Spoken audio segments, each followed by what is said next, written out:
I mean, so on the Vesta side, right? We have pitched for a long time because Mattereum does not really do deal origination, right? Our job in a story like that is transportable credentials for the underlying real estate asset. That's kind of what we do.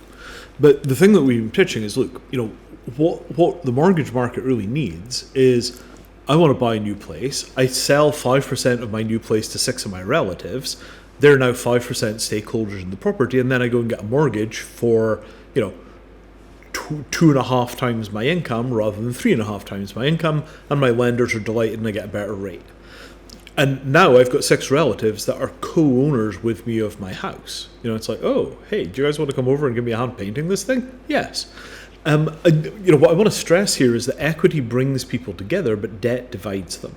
If you are buying a house and you borrow money from all of your relatives and now you owe them money and you have to repay on a schedule, you're basically leveraging your social capital with your relatives. You're leveraging your relationships as collateral.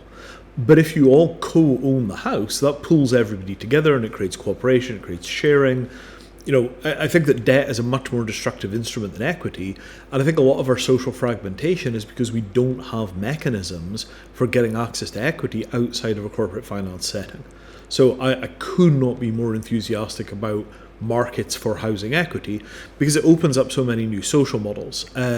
Similarly, like for folks who are retiring, if you get 100 people in different places around the world who each own $1 million house, and everybody takes 10 grand of equity in everybody else's house, what you've done is you've risk compensated your wealth.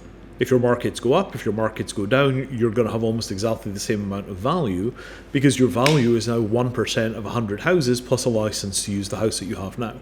And these kinds of social models, they generate the same kind of stability as you get from things like pension funds, but at a much more granular, much more fluid, much more 21st century scale. And then you have the prospect of using AI to manage your paperwork.